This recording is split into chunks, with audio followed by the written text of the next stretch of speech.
আজকে আমরা সাইয়েদনা ওমরে ফারুকের বায়োগ্রাফি সম্পর্কে জানবো। ওমরে ফারুক রাদিয়াল্লাহু তাআলা আনহু, the super hero of this উম্মাহ। এই উম্মার সুপার হিরো তিনি, ঠিক কিনা? ওনার মুখের আগে লাঠি চলতো বেশি। সুবহানাল্লাহ পড়বেন না? মাঝে মাঝে লাঠি চালানোরও দরকার আছে না নাই?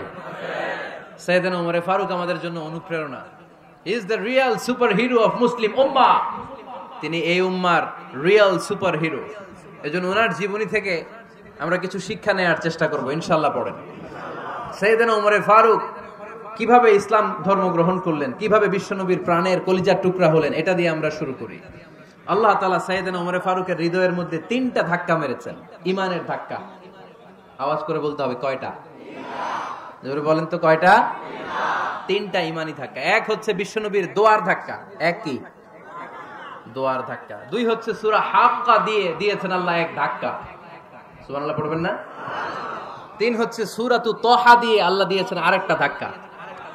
এই 3টা ইমানি ধাক্কা যখন সাইয়েদনা ওমরে ফারুকের হৃদয়ে লাগলো, উনি পড়তে আরম্ভ করেছেন আশহাদু আল্লা ইলাহা ইল্লাল্লাহ ওয়া আশহাদু আন্না মুহাম্মাদান আবদুহু ওয়া রাসূলুহু। চিল্লায়ে পড়েন আল্লাহু আকবার। বিশ্বনবী মক্কায় বসে বসে তাহাজ্জুদের সালাত পড়ে আল্লাহর কাছে দোয়া করলেন, আল্লাহুম্মা আইজ্জাল ইসলাম বিআহাব্বির রাজুলাইনি ইলাইক। ও আল্লাহ, 2 জন লোকের নাম বলবো, 2 জনের দরকার নেই। এই 2 জনের একজনকে আপনি ইসলামের সুশীতল ছায়া তলে এনে ইসলামকে বিজয় দান করে দেন। মুহূর্তের মধ্যে দোয়াটা কবুল করে নিয়েছে কে? বিশ্বনবী বললেন, আল্লাহ 2 জনের নাম বলবো আজকের দোয়ায়। আবি জাহাল ইবনে হিশাম, হয়তো হিশামের বেটা আবু জাহেলকে আপনি ইসলামের ভিতরে নিয়ে আসেন, কিংবা ওমর ইবনুল খাত্তাব, খাত্তাবের বেটা ওমরকে আপনি ইসলামের ছায়া তলে নিয়ে আসেন। ওমরে ফারুকের জন্য দোয়াটা কবুল করে নিয়েছে কে? মক্কার যে অবস্থা, আল্লাহর হাবিব সাল্লাল্লাহু আলাইহি ওয়াসাল্লাম বুঝলেন মক্কার এই 2 জনের একজন যদি আমার সাথে না থাকে তাহলে মক্কায় দাওয়াতি কাজ চালিয়ে যাওয়া যাবে। আল্লাহরে বললেন, আল্লাহ বেশি চাই না, এই 2 জনের একজন, হয় আবু জাহেল নয় ওমর, হয় আবু জাহেল নয় ওমর। বিশ্বনবী যখন দোয়া করলেন, এই দোয়ার একটা ইমানি ধাক্কা, নুরানি ধাক্কা সাইয়েদনা ওমরে ফারুকের হৃদয়কে স্পর্শ করে ফেলল। দোয়া ইজ লাইক এ মিসাইল। এই যে আমরা দোয়া করি, এটা মিসাইলের মতো। যুদ্ধে মিসাইল হামলা করে না? মিসাইল হামলা করার পরে এই মিসাইল লক্ষ্য বস্তুতে যে ভেদ করে, ঠিক কিনা? তেমনি দোয়ার মতো যদি আপনি দোয়া করতে পারেন, আপনি যেই জন্য দোয়া করেছেন ঠিক ওই জায়গায় যে আপনার দোয়া স্পর্শ করে। সুবহানাল্লাহ পড়বেন না? বিশ্বনবীর দোয়ার মাধ্যমে প্রথমে সাইয়েদনা ওমরে ফারুকের হৃদয়ে এক ধাক্কা লাগলো। 2 নম্বরে রব্বুল আলামিন সূরাতুল হাক্কা দিয়ে ওমরে ফারুকের হৃদয়ের মধ্যে দিলেন এক ধাক্কা। পড়েন আল্লাহু আকবার। কোরআনের ভেতরে সূরাতুল হাক্কা নামে একটা সূরা আছে না নাই? আল হাক্কাতু মাল হাক্কা ওয়া মা আদরাকা মাল হাক্কা। পড়েন আল্লাহু আকবার। বিশ্বনবী যখন দোয়া করলেন, ওই দোয়া যখন সাইয়েদনা ওমরে ফারুকের হৃদয়ে স্পর্শ করলো, সাইয়েদনা ওমরে ফারুক সব সময় বিশ্বনবীরে ফলো করতে আরম্ভ করলেন। বিশ্বনবী ডানে গেলে লুকিয়ে লুকিয়ে ওমর ফারুক ডানে যায়, বিশ্বনবী বায়ে গেলে লুকিয়ে লুকিয়ে ওমরে ফারুক বায়ে যায়। বিশ্বনবী একবার মসজিদুল হারামে যে নামাজ পড়তে শুরু করলেন, ওমরে ফারুক তখন বিশ্বনবীর পিছু পিছু ছদ্মবেশে পেছন থেকে যে বিশ্বনবী কিভাবে নামাজ পড়ে দেখতে শুরু করলেন। বিশ্বনবী ইন দা মিন টাইম এশার নামাজে আল হাক্কাতু মাল হাক্কা তেলাওয়াত শুরু করে দিলেন। আল হাক্কাতু মাল হাক্কা তেলাওয়াত শুরু করে দিলেন। তেলাওয়াত করতে করতে বিশ্বনবী যখন তেলাওয়াত করতেছে, ওমরে ফারুক এরকম দুলতেছে আর মজা পাচ্ছে। ওমিয়া বিশ্বনবীর কণ্ঠ বুঝি আমার মতো কণ্ঠ, আপনার মতো কণ্ঠ, আহমদ বিন ইউসুফের কণ্ঠ, আব্দুল বাসিতের কণ্ঠ না? বিশ্বনবীর গলায় যে কি সুরের ঝংকার আল্লাহ দিয়েছেন, কি সুরের লহরী আল্লাহ দিয়েছেন, একবার যে শুনতো পাগল হয়ে যেত। আল্লাহু আকবার। বিশ্বনবী সূরা হাক্কা মন্ত্রমুগ্ধ তেলাওয়াতে, মন্ত্রমুগ্ধ সুর দিয়ে, মন্ত্রমুগ্ধ কণ্ঠ দিয়ে তেলাওয়াত করতে লাগলেন। এশার সালাতে ওমরে ফারুক দুলতে লাগলেন। ওমরে ফারুক যত শুনেন অবাক হয়ে যায়, যত শুনেন অবাক হয়ে যায়, যতই শুনে অবাক। কিরে? কারণ তিনি আরবি ভাষা বুঝতেন। এত সুন্দর শব্দের গাঁথনি, এত প্রাঞ্জল বর্ণনা, এত সুন্দর অন্তমিল, এটা কবিতা না হয়ে পারে না। উনি মনে মনে ভাবলেন, এটা মনে হয় কবিতা। It might be poem, it could be poem. Muhammad মনে হয় কবি হয়ে গেছে। এটা কবিতা না হয়ে পারে। ইন দ্য মিনটাইম বিশ্বনবী কিন্তু দেখতেছেন না যে পেছনে ওমর, বিশ্বনবী তেলাওয়াত করছিলেন। ইন দ্য মিনটাইম বিশ্বনবী পড়ছিলেন ওমা হুয়া বিকাউলি শাইরিন কলিলাম মা তুমিনুন। এই আয়াতের অর্থ হলো এটা কোনো কবির কথা নয়, খুব অল্প সংখ্যক লোকই তোমরা ঈমান আনো। সুবহানাল্লাহ পড়েন। এটাকে বলে কোইনসিডেন্ট। কোইনসিডেন্ট হুট করে অনেক সময় মিলে যায়, যায় কি যায় না? আপনি একজনের কথা ভাবতেছেন বাজারে গেলেন, বাজারে যেই দেখেন ওই লোকটা দাঁড়ায় আছে, এরকম হয় কি হয় না? কোইনসিডেন্ট। ওমরে ফারুক মনে মনে যেটা ভাবতেছে ওই কথা দিয়ে বিশ্বনবী তেলাওয়াত করতেছে। আল্লাহু আকবার। বিশ্বনবী যে আয়াত তেলাওয়াত করছিলেন, আয়াতের অর্থ হলো এটা কোনো কবির বানানো কবিতা না, খুব অল্প সংখ্যক লোকই তোমরা ঈমান আনো। ওমরে ফারুক আটকে উঠলেন, থমকে দাঁড়ালেন। ঘটনা কি? আমি মনে মনে ভাবলাম, কি এত সুন্দর কথা, এটা তো মানুষের কথা হতে পারে না, এটা নিশ্চয়ই কবিতা, কবির কথা। কিন্তু মুহাম্মদ এখন আবার পড়তেছে ওমা হুয়া বিকাউলি শাইর, এটা কোনো শায়েরের কবির কথা নয়।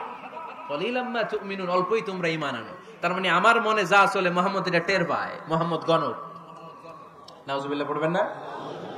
মুহাম্মদ অনেক বড় মাপের একজন গণক।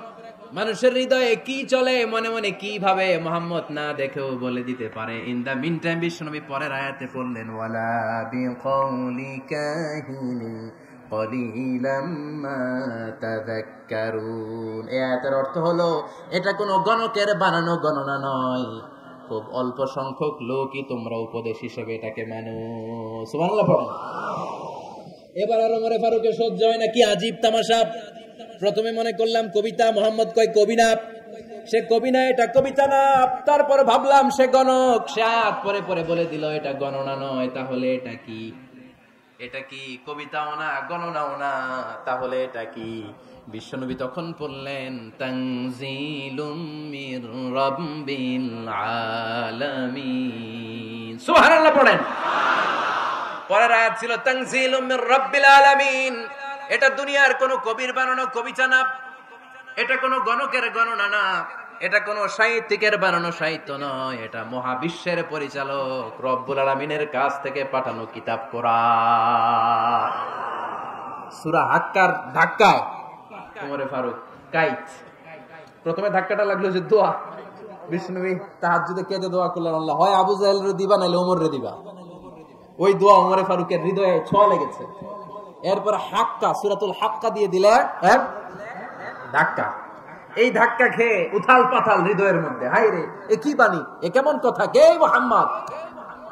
তারপরও শয়তানের ওয়াসওয়াসা আছে না নাই? আল্লাহ বলে যতই ওয়াসওয়াসা ওমরকে দেয়া হোক, আমি ওমরে ফারুককে এই মুসলিম উম্মতের সেনাপতি বানিয়ে ছাড়বো, আমি সেনাপতি বানাবো। এবার 3 নাম্বার ডোজ। ডাক্তারের কাছে গেলে প্রথমে দেখবেন সিম্পল ডোজ দেয়, নরমাল ওষুধ। এটাতে কাজ না হলে ডোজ বাড়ায়, একেবারে কাজ না হলে অ্যান্টিবায়োটিক মারে, আছে না নাই? আল্লাহ প্রথমে দোয়ার ছোঁয়া লাগালেন, তারপর সূরা হাক্কা দিয়ে ধাক্কা মারলেন। এরপরে রব্বুল আলামিন বলেন এবার 3 নাম্বার ডোজ, সূরা তহা দিয়ে আমি তোমার হৃদয়টারে উজালা বানায় দেব রে ওমর। শয়তান ওদিক দিয়ে ওয়াসওয়াসা, খেলা দুই দিক থেকে চলতেছে। আল্লাহ তাআলা হেদায়েতের রাস্তায় টানছে, শয়তান জাহান্নামের দিকে টানছে। ঘোষণা দেয়া হলো মক্কায়, মুহাম্মদের মাথা কেটে এনে দিলে এত এত স্বর্ণ মুদ্রা দেয়া হবে। ওমরে ফারুক রাজি হয়ে গেলেন, নাঙ্গা তলোয়ার নিয়ে বিশ্বনবীর মাথা কাটার জন্য ছুটলেন। নাউজুবিল্লাহ পড়বেন না? বনু জাহরা গোত্রের এক লোক বলে, আইনা ইয়া ওমর, কই যাও?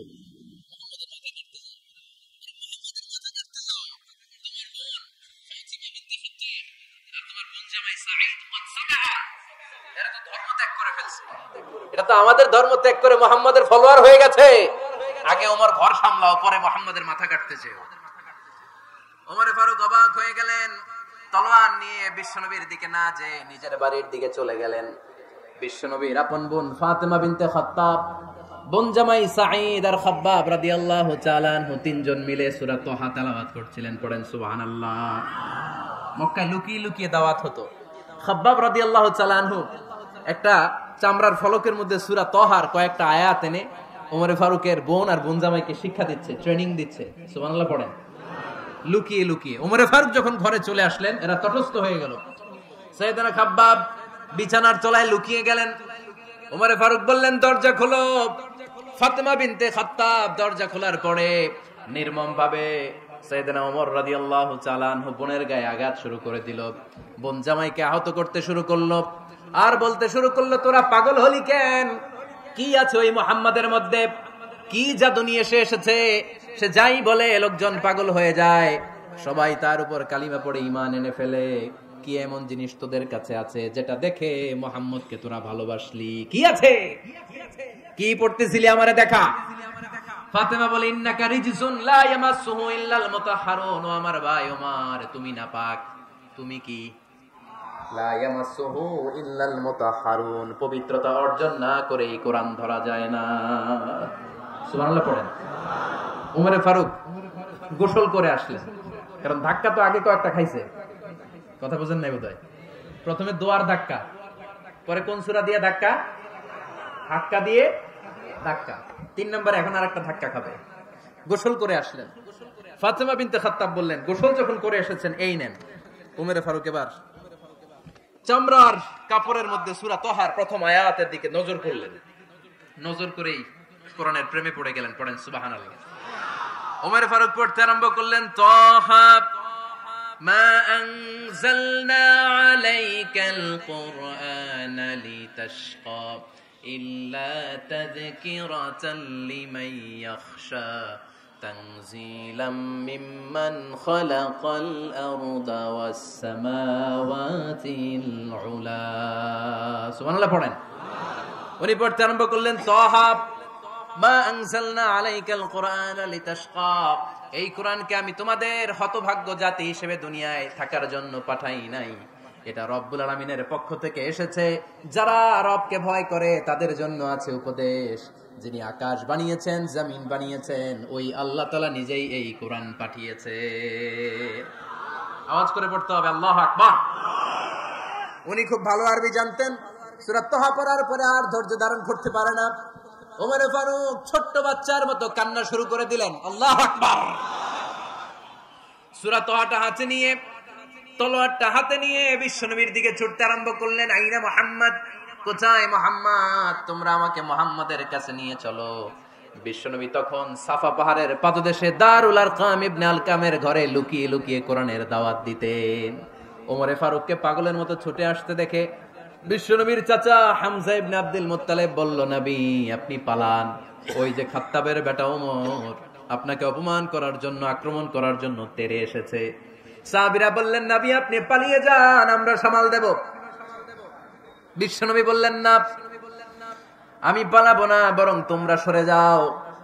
ওমর ইবনুল খাত্তাবকে আমার দরবার পর্যন্ত আসতে দাও। আমার তো মনে হচ্ছে ওই যে তাহাজ্জুদের নামাজ শেষে চোখের পানি ছেড়ে যে আমি আল্লাহর কাছে দোয়া করেছি, আজকে আমার ওই দোয়াটা কবুল হতে শুরু করেছে।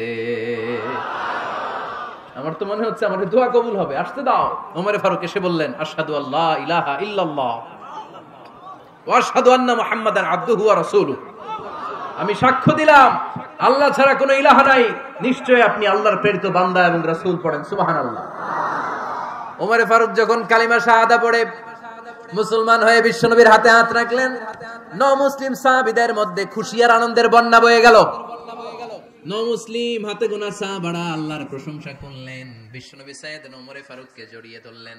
ওমর ফারুক এবার বিশ্বনবীরে বললেন, নবী গো, আলাসনা আলাল হক, আমরা কি সত্যের উপরে আছি নাকি আমরা ভুলের উপরে আছি? বিশ্বনবী বললেন, বালা নাহনু আলাল হক, আমরা এই সত্যের উপরে আছি। সুবহানাল্লাহ পড়েন।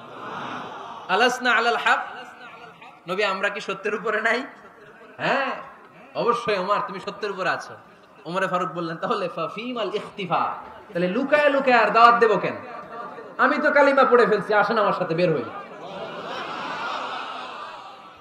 ফাফিমাল ইখতিফা, আর লুকায় লুকায় কেন? আসেন আমরা বাইরে বের হই। বিশ্বনবী বললেন, ওমর এটা মাক্কি জীবন, এখানে আমরা একটু গোপনে গোপনে দাওয়াত দিতে চাই। ওমরে ফারুক বলে, না, আমার দায়িত্ব, আমি একটা মিছিল দিতে চাই নবী। আল্লাহর নামের তাকবীর দিতে দিতে দারুল আরকাম থেকে শুরু করে মসজিদুল হারাম পর্যন্ত একটা মিছিল দিয়ে আমি মক্কা কাঁপায়া দেব। অনুমতি দেন। বিশ্বনবী দিতে চায় না। ওমর ফারুক অনেক বুঝানোর পরে স্বল্প পরিসরের একটা অনুমোদন পাওয়া গেল বিশ্বনবী সাল্লাল্লাহু আলাইহি ওয়াসাল্লামের কাছ থেকে। কিন্তু মিছিল যে দিবে, মিছিলের জন্য লোকের দরকার আছে না নাই? এখানে লোক নাই, আমি একাই মিছিল দিতেছি। এটা জমবে, মিছিল জমবে। খুঁজে উনি 11 জন নও মুসলিম সাহাবা পেলেন। কয়জন? ওমরে ফারুক বললেন 11 জনই সই। এই 11 জন নিয়ে আমি আল্লাহর নামে তাকবীর দেব। 2 লাইন করলেন। কয় লাইন? 2 লাইন। পেছনে 6 জন, আর এই লাইনের নেতা বানালেন বিশ্বনবীর চাচা হামজাকে রাদিয়াল্লাহু তাআলা আনহু। আর সামনে 5 জন, তার আগে দাঁড়ালেন উনি নিজেই। তাহলে 6 6 12। বললেন এই 2 লাইনই আমরা তাকবীর দিতে দিতে, বেশি না, এই দারুল আরকামের ঘর থেকে, আপনারা জানেন যে সাফা মারওয়া এখন যে সাই হয়, এই সাফার পাদদেশে ছিল দারুল আরকামের ঘর। উনি বললেন এখান থেকে ওই যে কাবার গিলাফ দেখা যায়, কাবার গিলাফ পর্যন্ত আমরা এই তাকবীর নিয়ে ওখানে যাব। সুবহানাল্লাহ পড়বেন না? ওখানে উনি দাঁড়িয়ে ছোট্ট একটা ভাষণ দিয়েছিলেন। উনি বলেছিলেন মান আরাদা আন তাসকুলা উম্মু ওয়া ইয়াতামা ওয়ালাদু ওয়া তারমিলা যাওজাতুহু ফালিয়াসুদ্দানি। খেয়াল করে শুনেন, কান দুইটা খরগোশের কানের মতো খাড়া করেন। উনি এক বাক্যের একটা ভাষণ দিলেন। ভাষণ দিতে জানলে বড় ভাষণ দেয়া লাগে না, এক বাক্যের ভাষণ দিয়ে গোটা বিশ্বকে ঝাঁকুনি মারা যায়। চিল্লায় বলো ঠিক কিনা? ওমরে ফারুক এক বাক্যের একটা ছোট্ট ভাষণ দিলেন। মান আরাদা আন তাসকুলা উম্মু, কে আছো মায়ের এই মক্কায়, কে আছো মায়ের বুক খালি করতে চাও? ইয়াতামা ওয়ালাদু, কে আছো বাচ্চাগুলারে, নিজের সন্তানগুলোরে ইয়াতিম বানাতে চাও? কে আছো তারমিলা যাওজাতুহু, নিজের স্ত্রীকে বিধবা বানাতে চাও? ফালিয়া সুদ্দানি, বুকের পাটা থাকলে আমি ওমর রে থামাও। ফালিয়া সুদ্দানি, দেখি মক্কায় কার এত বড় বুকের পাটা। কে আছো মায়ের বুক খালি করতে চাও, সন্তান রে ইয়াতিম বানাতে চাও, স্ত্রীকে বিধবা বানাতে চাও? ফালিয়া সুদ্দানি, পারলে আমারে ঠেকাও। এই বলে উনি আল্লাহু আকবার, আল্লাহু আকবার, আল্লাহু আকবার বলে স্লোগান শুরু করে দিলেন। এক এক স্লোগানে মক্কার মরুজমিন থারথার করে কাঁপতে আরম্ভ করল। এই মিছিল মক্কার কেউ দেয় নাই।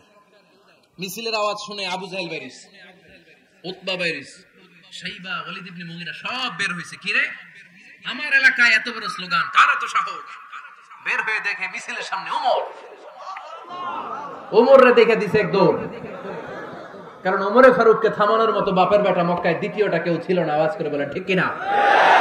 ওমরে ফারুক আল্লাহু আকবার, আল্লাহু আকবার বলে স্লোগান দিতে দিতে মসজিদুল হারামের ভেতরে ঢুকে গেল। কাবার গিলাফ ধরার পরে সেদিন মিছিল থেমেছে। ওই আল্লাহর নামের স্লোগান সেদিন কেউ থামাতে পারে নাই, কিয়ামত পর্যন্ত কেউ থামাতে পারবে না। চিল্লায় বলো ঠিক কিনা?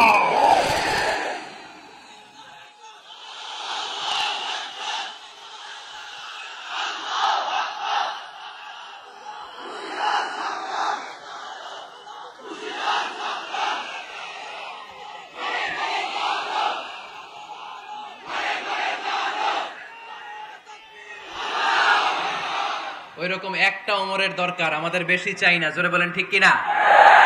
দাও খোদা দাও আমায় আবার ওমর দারাজ দিল, দাও খোদা দাও আমায় আবার ওমর দারাজ দিল, দাও আলীর মতো বীর সেনানি, আলীর মতো বীর সেনানি জাগাতে নিখিল,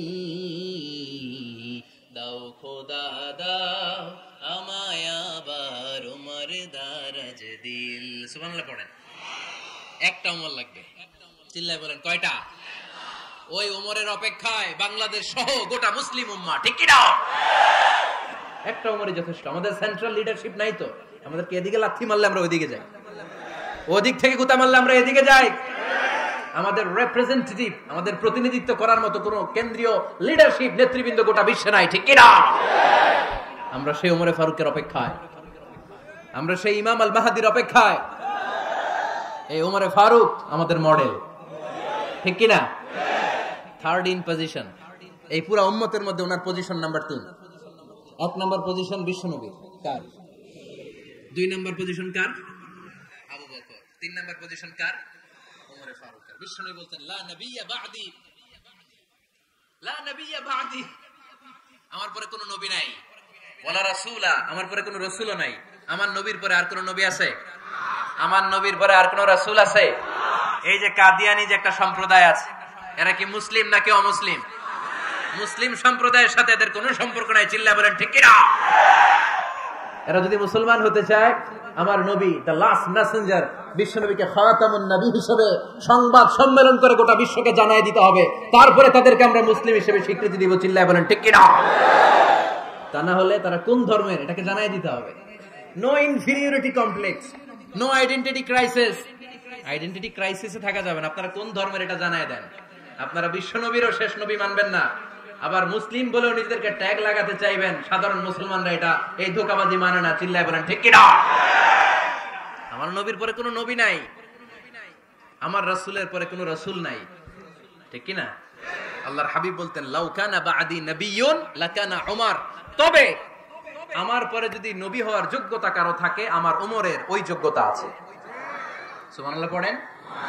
প্রভু তুমি বলেছো রাসূল দেবে না, বলনি দেবে না ওমর, বলনি দেবে না হামজা তারি, খালিদ বিজয় সমর। প্রভু তুমি বলেছো রাসূল দেবে না, বলনি দেবে না ওমর, বলনি দেবে না হামজা তারি, খালিদ বিজয় সমর। প্রভু তুমি বলেছো রাসূল দেবে না।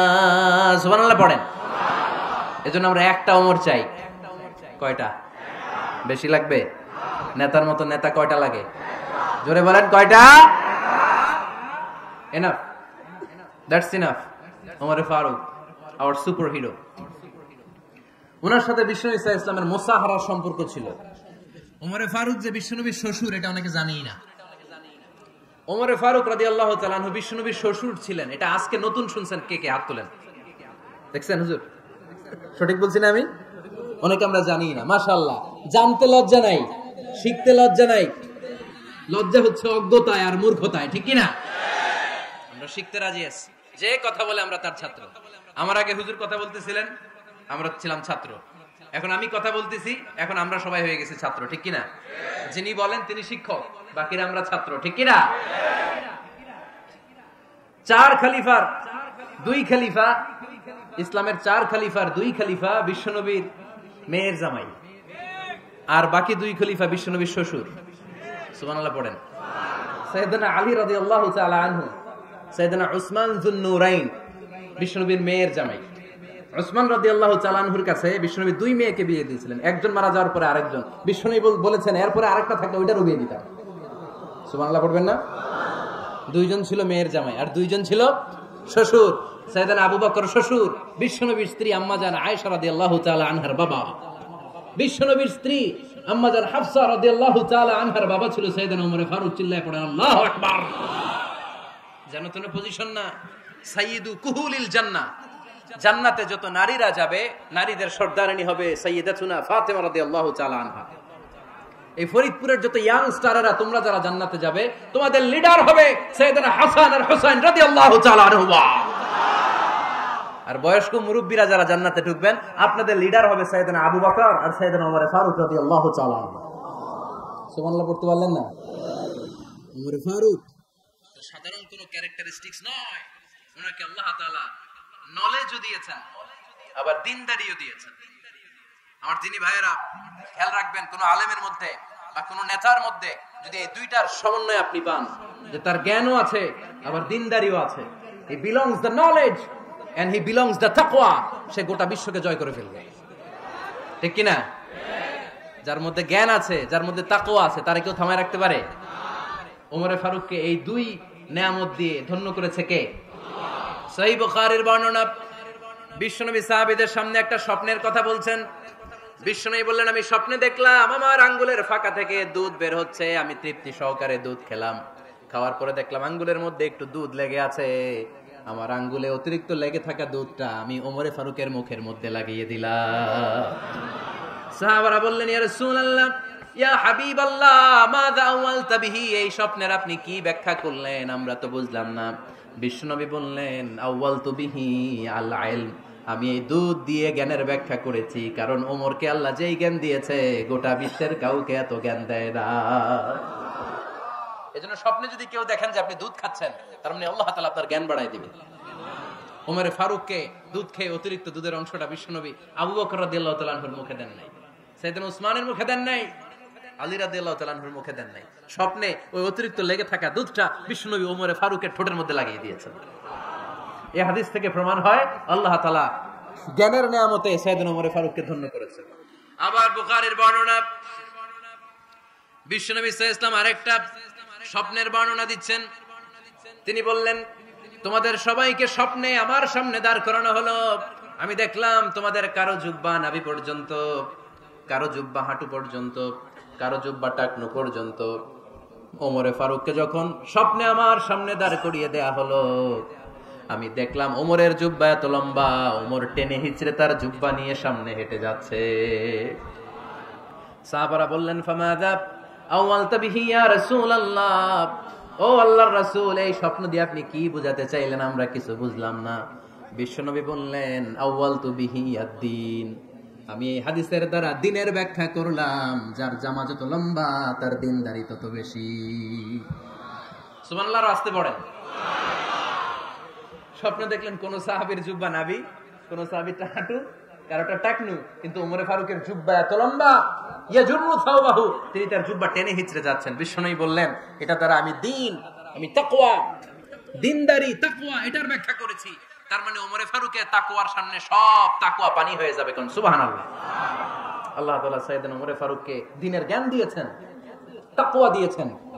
যুবক ভাইরা, যাকে আল্লাহ তাআলা দ্বীনের জ্ঞান দেয়, যাকে আল্লাহ তাআলা তাকওয়ার এই গুণ দিয়ে সমৃদ্ধ করে, তার জন্য গোটা বিশ্বের সব দরজাগুলোকে ওপেন করে দেয় কে? কত বড় মুত্তাকি ছিলেন সাইয়েদনা ওমরে ফারুক। মদিনার সমাজে কয়জন মুনাফিক ছিল বিশ্বনবী ছাড়া কেউ বলতে পারতেন না। বিশ্বনবী কোন সাহাবীকে মুনাফিকদের লিস্ট দিয়ে যান নাই, একজন সাহাবী ছাড়া। দেখি কেউ বলতে পারেন কিনা ওই সাহাবীর নাম? কি নাম? হুযায়ফা ইবনুল ইয়ামান রাদিয়াল্লাহু তাআলা আনহু। উনাকে বলা হতো সাহিবু সিররি রাসূলিল্লাহ, আল্লাহ রাসূল সাল্লাল্লাহু আলাইহি ওয়াসাল্লামের গোপন তথ্যের ধারক বাহক। সুবহানাল্লাহ পড়বেন না?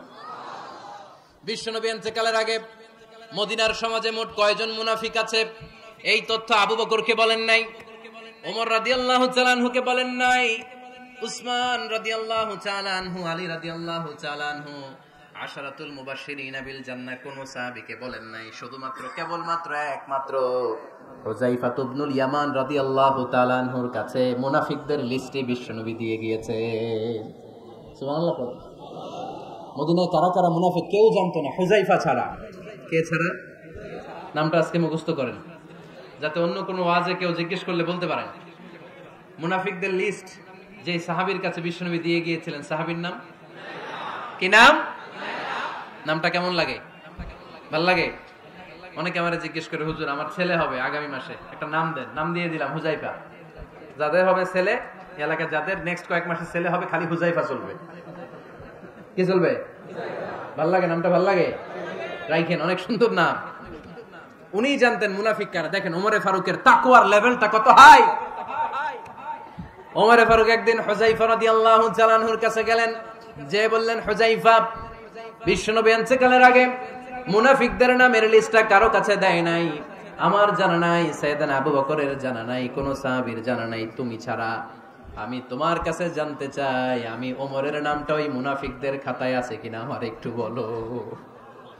আমার ওমরের নামটা ওই মুনাফিকদের লিস্টিতে একটু আছে কিনা, নামটা একটু বলো। যদি থাকে আমি ভালো হয়ে যাব, আমি নেফাকি দূর করে পাক্কা মুমিন হতে চাই। আমার নাম যদি মুনাফিকের লিস্টে থাকে আমি তো শেষ। হুযায়ফা চোখের পানি ছেড়ে দিয়ে বলে, আমিরুল মুমিনিন, কেমন প্রশ্ন করলেন আপনি? আপনি বিশ্বনবীর শ্বশুর, এই উম্মতে আপনার পজিশন 3 নাম্বার। আপনারে মুনাফিকরা ভয় পায়, শয়তান আপনারে ভয় পায়। আপনি জান্নাতে সব বয়স্ক লোকদেরকে নিয়ে জান্নাতের মধ্যে আগে আগে ঢুকবেন, কেমন করে মুনাফিকদের কাতারে আপনার নাম থাকতে পারে? ওমর, সুবহানাল্লাহ। কি বিনয়ী, কি তাকওয়া। হুযায়ফাকে যে ধরতেন, হুযায়ফা একটু বলো না আমার নামটা মুনাফিকদের লিস্টিতে আছে কিনা। ওমরে ফারুকের যদি এই টেনশন থাকে যে আমি মুনাফিক হয়ে গেলাম কিনা, আমাদের এই টেনশন থাকার দরকার আছে না? নেই? হ্যাঁ, যেন সব সময় আল্লাহর কাছে দোয়া করতে হবে, আল্লাহ তুমি নেফাকি থেকে আমাদেরকে বাঁচাও। আরো জোরে পড়েন আমিন।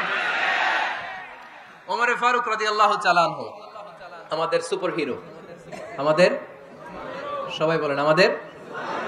উনি কত বড় সুপার হিরো শুনেন। উনি জুমার খুতবা দিচ্ছেন।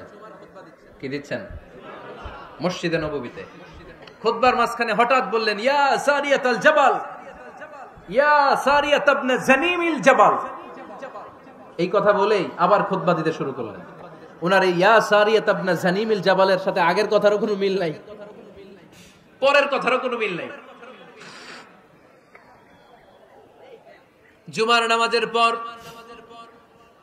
মুসল্লি সাহাবারা ধরলেন, বললেন, ইয়া আমিরাল মুমিনিন। খুতবার মাঝখানে হঠাৎ করে ইয়া সারিয়াত ইবনে সালিমিল জাবাল বলে আপনি চিৎকার করলেন কেন? আপনার এই বাক্যের সাথে আপনার খুতবার আগের বাক্যের কোনো মিল নাই, আপনার খুতবার পরের বাক্যেরও কোনো মিল নাই। এই কথা আপনি কারে বললেন? কারে উদ্দেশ্য করে বললেন? এই কথার তাৎপর্য কি আমাদেরকে বুঝিয়ে বলে।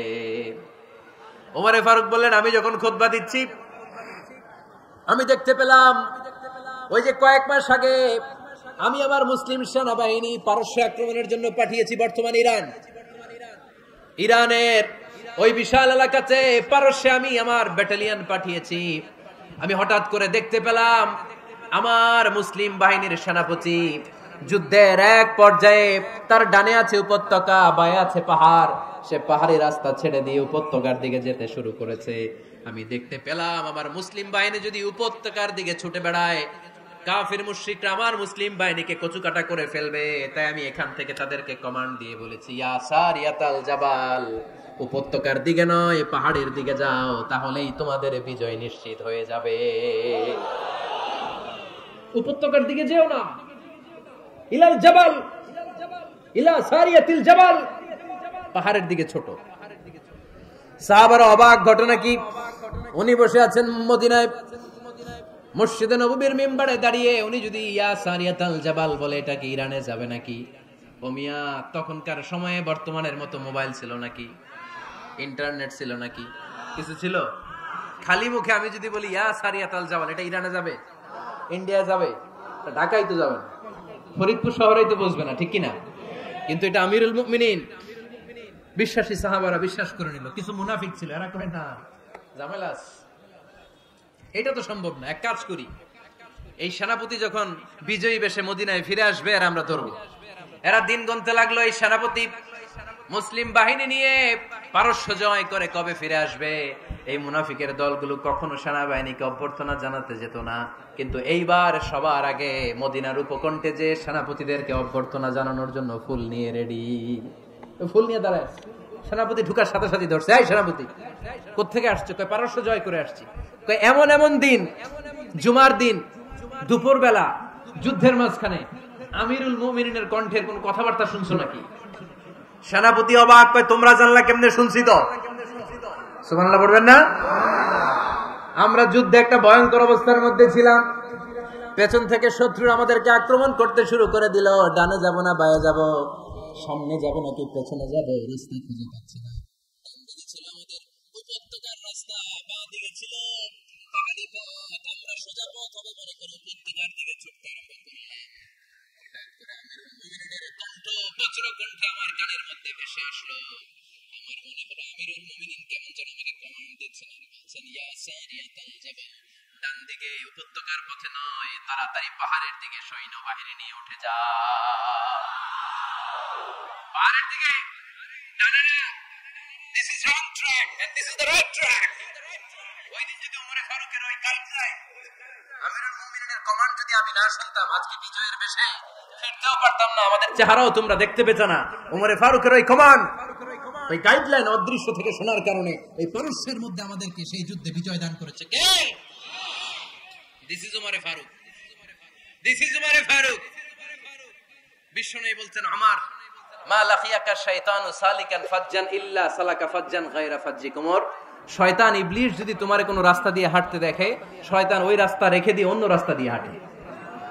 সুবহানাল্লাহ বাড়িতে যায় বললেন। কে বলতেছে? বিশ্বনবী। কার ব্যাপারে? ওমরে ফারুকের ব্যাপারে। শয়তান যদি দেখে যে ওমরে ফারুক এই রাস্তা দিয়ে হাঁটতেছে, শয়তান ওই রাস্তা রেখে দিয়ে অন্য রাস্তা দিয়ে হাঁটে। সুবহানাল্লাহ পড়ে। রাত্রিবেলা আমরা আমাদের বাচ্চা ছেলে মেয়েদেরকে যখন খাওয়াই, বাচ্চারা খেতে চায় না, এরকম হয় আপনাদের ফরিদপুর এলাকায়? হ্যাঁ, এই এলাকায় হয় নাকি? খেতে চায় না বাচ্চারা, এই চকলেট দেখায়া, এই মিনা কার্টুন দেখায়া, এইটা সেটা এগুলো সেগুলো বলে, গল্প টল্প বলে ভুলায়া খাওয়ানো লাগে, তাই না? তারপরও খায় না। আমারও ছোট মেয়ে আছে, খেতে চায় না, এইটা সেইটা এমনি সেমনি খাওয়ানো লাগে।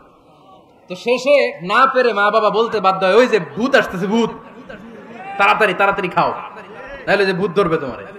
ওই যে বাঘ আসতেছে, বাঘ, তাড়াতাড়ি খাইলে নাহলে বাঘে কামড়াবে, বলি না আমরা? আপনারা কি বলেন? ভূত।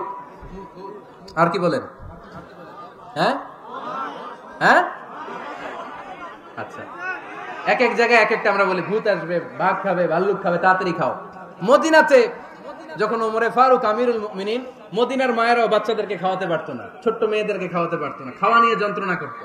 বাচ্চারা যখন মদিনায় খেতে চাইতো না রাত্রিবেলা, মদিনার মায়েরা বলতো তাড়াতাড়ি খাও, হা হুয়া ইয়াতি উমর, হা হুয়া ইয়াতি উমর, তাড়াতাড়ি খা, নাইলে ওই যে ওমর আসতেছে, Omar. This is our super hero সাইয়েদনা ওমর ফারুক রাদিয়াল্লাহু তাআলা। শুধু শয়তানি ভয় পেত না, মুনাফিকরাও ভয় পাইতো, জমের মতো ভয়। শুধু তাই না, আমাদের আম্মাজান বিষ্ণু ইসা ইসলামের স্ত্রীরাও ওমর ফারুককে ভয় পেতেন। সুবহানাল্লাহ কবেন না?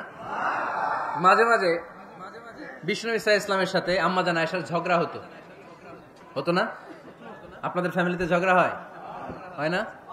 হয় না? কার কার দেখি? ওরে আল্লাহ, অনেক আল্লাহর ওলি আছে তো এই জায়গায়। ঝগড়া হয় না? কি কথা কয়, ঝগড়া হয় না বলে? বিশ্বনবীর ফ্যামিলিতে ঝগড়া হয়, আপনার ফ্যামিলিতে হয় না? মিষ্টি ঝগড়া। আর ও বিয়েই করে নাই,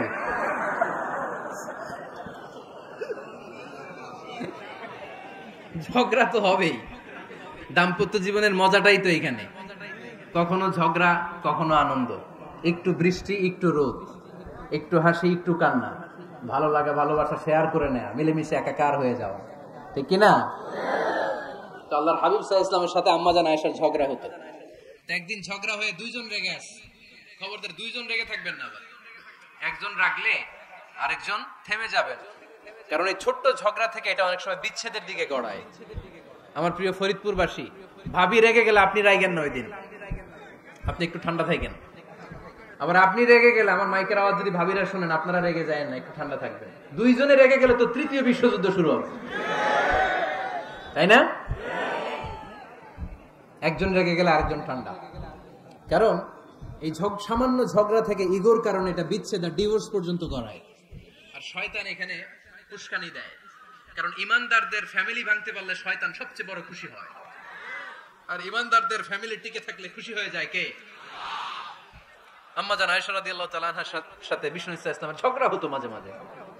একবার ঝগড়া হলো, বিষ্ণু ইসা ইসলামের রাগ, আম্মাজান আয়েশাও রাগ। তো বিষ্ণুই বললেন, আয়েশা, ঝগড়া করে আর কতক্ষণ থাকবো, আসো মিটমাট করি। আয়েশা রাদিয়াল্লাহু বললেন, ঠিক আছে, মিটমাট করব।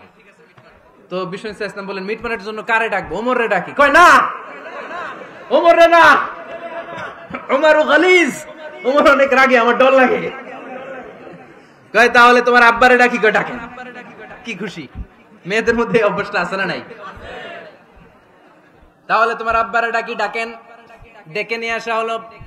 আবু বকর রাদিয়াল্লাহু তাআলা আনহু দাঁড়ালেন, আম্মাজান আয়েশা দাঁড়ালেন, বিশ্বনবীও দাঁড়ালেন। বিশ্বনবী বললেন, আয়েশা, তোমার আব্বা আসছে, এবার ঘটনা খুলে বলার পালা, তুমি বলবা নাকি আমি বলবো? আম্মাজান আয়েশা বললেন, আপনি বলেন, তবে ওয়ালা তাকুল ইল্লা হাক্কান, যেটা ঘটছে ওইটাই বললেন, মিথ্যা কথা কইেন না। আবু বকর রাদিয়াল্লাহু তাআলা আনহু রেগে মেগে আগুন। কি এই কথা তুমি কেমন করে বলো? বিশ্বনবীকে মিথ্যা কথা কখনো বলবে? রেগে মেগে দিলেন মেয়ের গালে এক চড়। বানিয়ে বলতেছি না, মুসনাদ আহমদ ইবনে হাম্বলের হাদিস। বাবার হাতের থাপ্পড়কে আম্মাজান আয়েশা উল্টে বললেন। সাইয়েদনা আবু বকর রাগে গড়গড় করছেন, আবার মারার জন্য তেড়ে গেলেন। এবার বাঁচার জন্য আম্মাজান আয়েশা বিশ্বনবীর পিছনে যে আশ্রয় নিলেন, বিশ্বনবী বাঁচানোর জন্য দুই হাত মেলে দাঁড়িয়ে গেলেন। পড়েন সুবহানাল্লাহ। বিশ্বনবী যখন দুই হাত মেলে দাঁড়িয়ে গেলেন, সাইয়েদনা আবু বকর রাদিয়াল্লাহু আনহু থেমে গেলেন। সাইয়েদনা আবু বকর রাদিয়াল্লাহু তাআলা আনহু ঘর থেকে বের হয়ে বারান্দায় দাঁড়ালেন। পড়েন সুবহানাল্লাহ। এবার বিশ্বনবী আম্মাজান আয়েশার কাছে যেয়ে বলেন, ইয়া আয়েশা, কাইফা রাআইতিনি আনকাসতুকি মিনার রাজুল, দেখছো কেমনে বাঁচাইলাম? আমি না থাকলে ভর্তা বানাই ফেলতো আজকে। আমি বাঁচাইছি তোমারে, আমি, আমার লগে ঝগড়া করো তুমি। লজ্জায় পড়ে আম্মাজান আয়েশা খিলখিল করে হেসে দিলেন, বিশ্বনবীও হেসে দিলেন। দুইজনের হাসির মধুর আওয়াজ শুনে সাইয়েদনা আবু বকর বাইরে থেকে অবাক, কিরে এতক্ষণ না ঝড় তুফান, এখন দেখি হাসি। সালাম দিয়ে অনুমতি নিয়ে ভিতরে ঢুকলেন। ঢুকে দেখেন আম্মাজান আয়েশাও হাসে, বিশ্বনবীও হাসে। এ হাসি দেখে আবু বকর রাদিয়াল্লাহু আনহু হেসে দিলেন। আরশের উপর থেকে খুশি হয়ে গেলেন কে? এবার সাইয়েদনা আবু বকর রাদিয়াল্লাহু তাআলা আনহু বললেন, ইয়া রাসূলুল্লাহ, আশিকানি ফি সিলমিকুমা কামা আশরাকতুমানি ফি হারবিকুমা। ও নবী, যুদ্ধ লাগলে, দুইজন যুদ্ধ লাগলে মীমাংসার জন্য যেমনি আমারে ডাকেন, এরকম হাসি আর আনন্দের মুহূর্তেও আমারে একটু ডাকেন। আশরিকানি ফি সিলমিকুমা কামা আশরাকতুমানি ফি হারবিকুমা। নবী, আপনাদের মধ্যে ঝগড়া লাগলে সন্ধি করার জন্য আমারে যেমনি ডাকেন, আপনাদের হাসি খুশি আনন্দ খুনসুটি এই মজাদার মুহূর্তগুলোতে আমারে বঞ্চিত রাখেন না, আমার একটু ডাকেন। সুবহানাল্লাহ পড়েন। এই মুসনাদ আহমদ ইবনে হাম্বলের হাদিস শোনার উদ্দেশ্য হচ্ছে, বিশ্বনবী প্রথমে ওমর ফারুকের নাম বলেছিলেন। সাইয়েদনা আয়েশা বলে, না আমি ডরাই। হাইবাত, দিস ইজ কল্ড হাইবাত ওমর। একবার বিশ্বনবীর সব বিবিরা ধরলেন, ও নবী আমাদেরকে এটা দেন, ওইটা দেন, ঘরে এটা নাই, ওইটা নাই, ওইটা নাই। বিশ্বনবীকে, আমার কাছে কিচ্ছু নাই, যদি এমনি আমার বউ হয়ে থাকতে চাও থাকো, তাহলে যা, তা না হলে যা লাগবে কিনে দেব, সাথে সাথে তালাকও দিয়ে দিব। কিছু দিতে পারবো না, আমার নাই তো, সামর্থ্য নাই। কিন্তু বিবিরাও ছাড়া না, এটা দেন, ওইটা দেন। বিশ্বনবী রহমতের নবী, বিবিদেরকে বুঝাতেও পারেন না, বিবিরা আবদার করতেছে, নবী এটা লাগবে, ওইটা লাগবে। ইন দ্য মিন টাইম বিশ্বনবী একজনের সালাম শুনতে পেলেন, কে যেন দরজায় দাঁড়িয়ে বলতেছে আসসালামু আলাইকুম। বিশ্বনবী দরজার দিকে তাকালেন, তাকিয়ে বললেন ওয়া আলাইকুমুস সালাম, আর বুঝতে পারলেন এটা আমার ওমরের সালাম। সালাম দেওয়ার পরে বিবিদের দিকে তাকায় দেখে একজন বিবিও নাই, সব অন্দর মহলের ভিতরে দৌড়। সুবহানাল্লাহ পড়তে পারলেন না? This is our super hero Omar. এরকম ওমর একটা লাগবে, চিল্লায় বলেন কয়টা? একটা ওমর গোটা বিশ্বকে সোজা করে দিবে। একটা ওমর সবল আর দুর্বলের সব পার্থক্য দূর করে দিবে। মাজলুমের উপর জালিমের অত্যাচারের অবসান ঘটায় দিবে। গোটা বিশ্বটাকে সাম্য, মৈত্রী, ভালোবাসার ইনসাফ দিয়ে পরিপূর্ণ করে দিবে। সেই উমরের অপেক্ষায় আমরা। নিজের ছেলেকে 80টা বেত মেরেছেন। কয়টা? 80টা বেত মেরেছেন। এই ব্যাপারে অনেকগুলো বর্ণনা পাওয়া যায়। সবচেয়ে সহি বর্ণনা হচ্ছে মুয়াত্তা ইমাম মালিকের বর্ণনা। ওমর ফারুক রাদিয়াল্লাহু তাআলা আনহুর ছেলে আব্দুর রহমান মারুফুন বিআবি শাহমা ছিলেন মিশরে। ওখানে নাবিজ খেয়েছিলেন। নাবিজ হচ্ছে আরব দেশের লোকেরা দুধের মধ্যে শক্ত খুরমা রাত্রেবেলা ঢেলে দিত। ঢেলে দিলে সারা রাত ওই খুরমার রসটা দুধের সাথে মিশে দুধটা লাল হয়ে যেত। এটারে সকালবেলা খেত, খুব সুস্বাদু। এটাকে বলে নাবিজ। কিন্তু এটা রাতে ভিজাইলে সকালেই খাইতে হয়, রেখে দিলে আবার একটু সমস্যা হয়। এটা অনেকটা তারির মতো হয়ে যায়, মাতলামি চলে আসে। তো ওমরে ফারুকের ছেলে নাবিজ খেয়েছেন, মদ খাননি, নাবিজ। কিন্তু নাবিজ খাওয়াতে সাকরান চলে এসেছে। সাকরান চলে আসাতে এটা যখন প্রমাণিত হয়েছে, আমর ইবনে আস রাদিয়াল্লাহু তাআলা আনহু নাকি 80 বেত মেরেছেন মিশরে। কয় বেত? নিয়ম হচ্ছে সবার সামনে, এমনি সবার সামনে না মেরে একটু গোপনে মেরেছে। এই তথ্য যখন ওমরে ফারুকের কাছে এসেছে, উনি বললেন না, মারতে হবে সবার সামনে, আলাদা মারলা কেন? ও মদিনায় ফিরে আসলে আমি আবার 80টা মারব। মদিনা ফিরে আসার পরে সাইয়েদনা ওমরে ফারুক ওই আগের 80টারে আর ধরেন নাই, নিজ হাতে আবার 80টা বেত মেরেছেন। এই বেত মারার 1 মাস পরে এই আবু শাহমা ইন্তেকাল করেছে। অনেক ঐতিহাসিক বলে এই বেতের আঘাতে মরেছে, কেউ কেউ বলেছে নিজের রোগের কারণে মরেছে। কিন্তু দিস ইজ দ্য ইনসাফ সিস্টেম অফ ওমর। নিজের ছেলে বলে ছেড়ে দেয় নাই। এখন নিজের ছেলে হইলে 7 খুন মাফ, নেতার ছেলে হইলে 10 খুন মাফ, এলাকার মোড়লের ছেলে হইলে 10 খুন মাফ। নো পার্সিয়ালিটি ইন ইসলাম। ইসলামে পার্সিয়ালিটি নাই। আপনি নেতার ছেলে হন, আপনি বিজনেস ম্যাগনেটের ছেলে হন, আপনি যেই হন না কেন, ইসলামের দৃষ্টিতে সবাই সমান। চিল্লায় বলেন ঠিক কি না? বনু মখজুমিয়া গোত্রের এক নারী চুরিতে ধরা পড়ল। সাহাবারা বললেন, নবী, মদিনার সবচেয়ে ভেরি প্রেস্টিজিয়াস এন্ড ডিগনিফাইড ফ্যামিলির মেয়ে, আপনি হাত কাইতেন না, কারণ ইসলামের নিয়ম চুরি করলে কি কেটে দাও। বিশ্বনবী বললেন, বলো কি?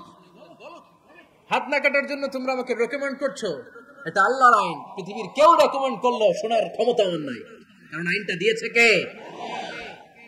লাউ কানাত ফাতিমাতু বিনতি মুহাম্মাদিন সারাকাত লাকাতা মুহাম্মাদুন ইয়াদাহা। আরে বনু মাকসুমিয়া মেয়ে তো দূরের কথা, আমার কলিজার টুকরা ফাতেমাও যদি আজ চুরিতে ধরা পড়তো, তার হাত কেটে দিতে আমি 1 মিনিটও দেরি করতাম না। দিস ইজ ইসলাম। এই হচ্ছে ওমরে ফারুকের মানাকিব। এরকম ওমরে ফারুক কয়টা লাগবে? আওয়াজ করে বলতে হবে, কয়টা লাগবে? একটা লাগবে। এই সাইয়েদনা ওমরে ফারুক মদিনার প্রথম চিফ জাস্টিস ছিলেন।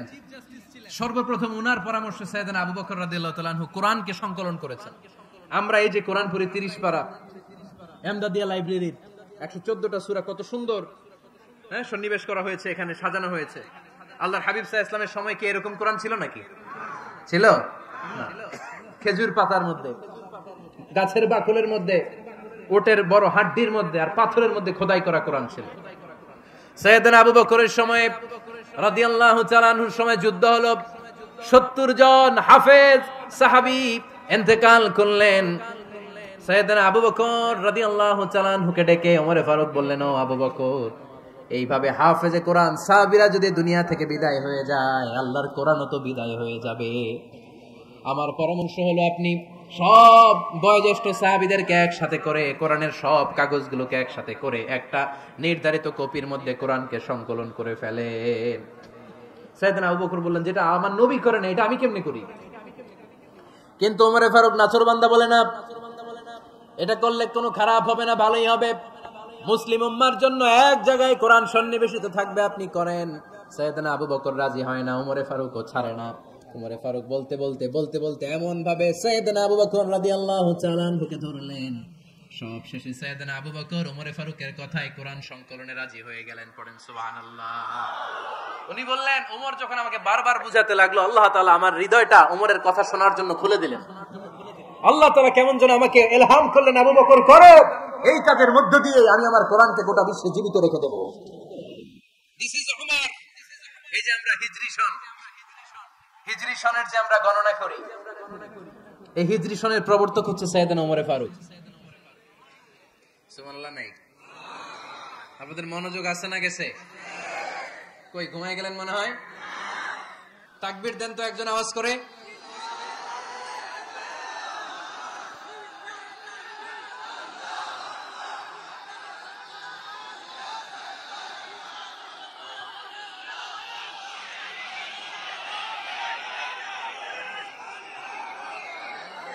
মাশাআল্লাহ মাশাআল্লাহ। বসেন বসেন, এখনই শেষ করে দেব কিছু সময়ের মধ্যে। আমরা একসাথে বিদায় নিব ইনশাআল্লাহ। ওঠা বসা করবেন না, ওঠা বসা করবেন না, বসেন।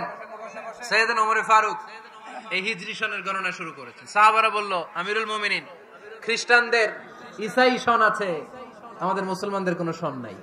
আমাদের একটা সন থাকলে আমাদের জিজিয়া নিতে, আমাদের যাকাতের টাকা উত্তোলন করতে অনেক সুবিধা হবে। ওমর ফারুক বললেন, তাহলে কোন সালকে হিজরি, কোন সালকে মুসলিম সাল হিসেবে আমরা ঘোষণা দিতে পারি? একজন বলল, আমার নবী যেই সালে জন্মগ্রহণ করেছেন ওই সালে। ওমর ফারুক বললেন, না, আমার নবীর জন্ম আমাদের জন্য খুশির দিন, কিন্তু এটা আমাদের জন্য প্রেরণা নয়, প্রেরণা নবীর কাজে, ঠিক কিনা? আরো কিছু সাহাবারা বলল, তাহলে যেই সালে আমার নবী ইন্তেকাল করেছে ওইটারে প্রথম সাল ধরেন।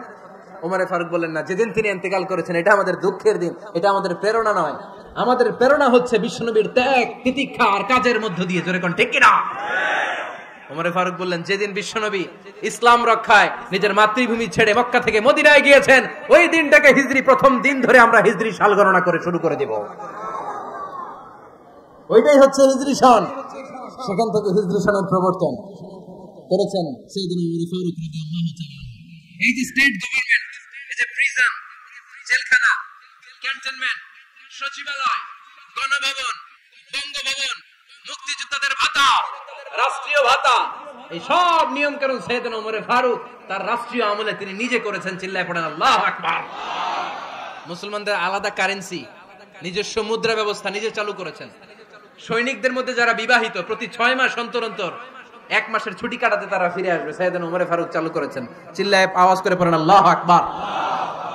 এই যে আমরা 20 রাকাত সালাতুত তারাবি পড়ি রমাদানে, করেন না আপনারা? এটা সাইয়েদনা ওমর ফারুক চালু করেছে। সুবহানাল্লাহ পড়তে পারলেন না?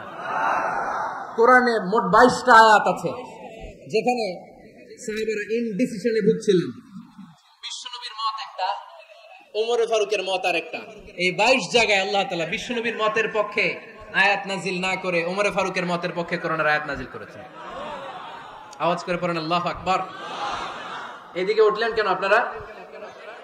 যারা উঠছেন আমার দিকে তাকান।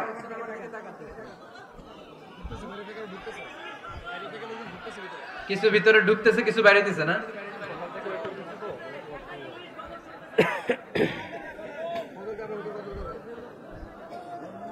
সাইয়েদনা ওমর ফারুক, আমরা সাহাবীদের জীবন চরিত পড়তে চাই না, কত যে অনুপ্রেরণামূলক দৃষ্টান্ত সাইয়েদনা ওমর ফারুক আমাদের জন্য রেখে গিয়েছে। ওমর ফারুক যখন খলিফা, দিনের বেলায় যদি রাষ্ট্রে কোনো নিয়ম জারি করতেন, দিনের বেলায় জনগণকে কোনো বিষয়ে যদি নিষেধ করতেন, রাত্রে বেলায় খাওয়ার সময় ফ্যামিলি মেম্বারদের সবাইকে বলতেন, এই দিনের বেলা আমি জনগণকে এই কাজ করতে নিষেধ করেছি, তোমরা আমার ফ্যামিলি মেম্বার, খবরদার তোমরা এই কাজ করো না। জনগণ করলে যতটুকু শাস্তি, তোরা করলে পাবি ডবল শাস্তি। সুবহানাল্লাহ কইবেন না?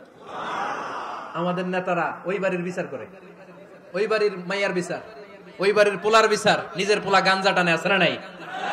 নিজের মেয়ে অপরাধ করে আছে না নাই? কি নেতা ছিলেন ওমরে ফারুক! আগে নিজের ঘর সামলিয়েছেন, আগে নিজেকে সামলিয়েছেন, নিজের ঘর ঠিক করেছেন। বলেছেন জনগণ করলে যত বেদ, তোরা করলে ডবল বেদ।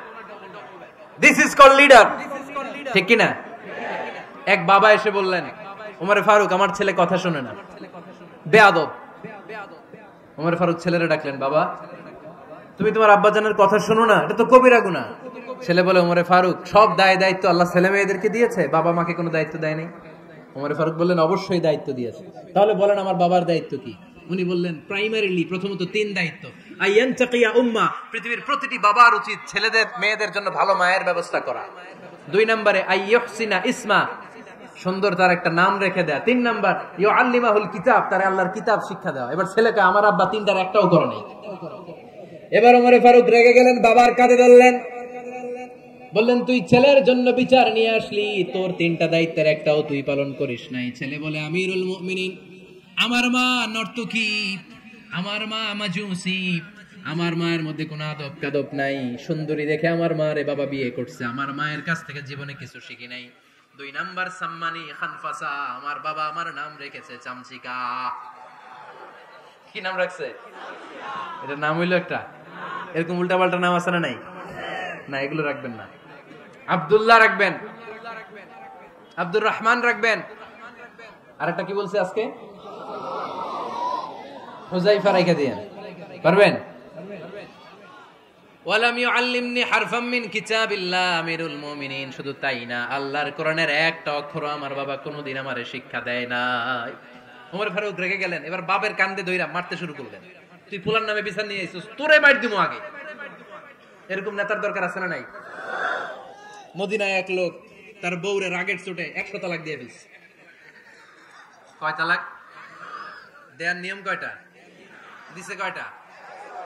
এবার স্ত্রী কাঁদতে কাঁদতে এসে বলে, আমিরুল মুমিনিন দেখেন, আমার স্বামী আমারে রেগে মেগে 100 তালাক দিছে। ওমর ফারুক বললেন, দইরা নিয়ে এটারে। নিয়ে আসা হলো। ওমর ফারুক বললেন, কয়টা তালাক দিয়েছো? কয় 100টা। কেন দিছো? কয় মাথা গরম আছিল। এরকম আছে না? তালাক দেওয়ার সময় সব তালাক, তুই তালাক, তোর মা তালাক, তোর বোন তালাক, সব তালাক। তালাক দিবে ওয়াইফ রে, দিতেছে সবাই রে। তোমার ফারুক বললেন, দিবে 3টা, 100টা দিলা কেন? কয় মেজাজ গরম ছিল। কয় দাঁড়া, আত-তালাকু মিন শাআইরিল্লাহ, তালাক হচ্ছে আল্লাহর দেয়া বিধানের একটা নিদর্শন, এটা নিয়ে তুই খামখেয়ালি করলি। আমার রায় শোন, আমার রায় হচ্ছে 3 তালাকে তোর বউ তালাক, বাকি 97 তালাক তোর পিঠের উপরে পড়বে। এরকম বিচারের দরকার আছে না নাই? এরকম দৃষ্টান্তমূলক বিচার যদি বাংলার জমিনে দেয়া হতো, আর কোন নারী ধর্ষিতা হতো? আর কোন নারীকে অ্যাসিড মারা হতো? আর কোন নারী যৌতুকের জন্য কান্না করত? একটা আমল লাগবে, বেশি না। কয়টা লাগবে? তিনি গভর্নর সিস্টেম চালু করেছিলেন, governor system, Islamic state. Bahrain, Yemen, মিসর, কুফা, বসরা, মক্কা, মদিনা, এই 7 জায়গায় 7 জন গভর্নর পাঠিয়েছেন। তাদের থেকে তথ্য নিতেন। এই গভর্নর সিস্টেম উনি বানিয়েছেন। সাইয়েদনা আমর ইবনে আল-আস রাদিয়াল্লাহু তাআলা আনহুকে পাঠিয়েছেন মিশরে। মিশরে একটা দৌড় প্রতিযোগিতা হতো।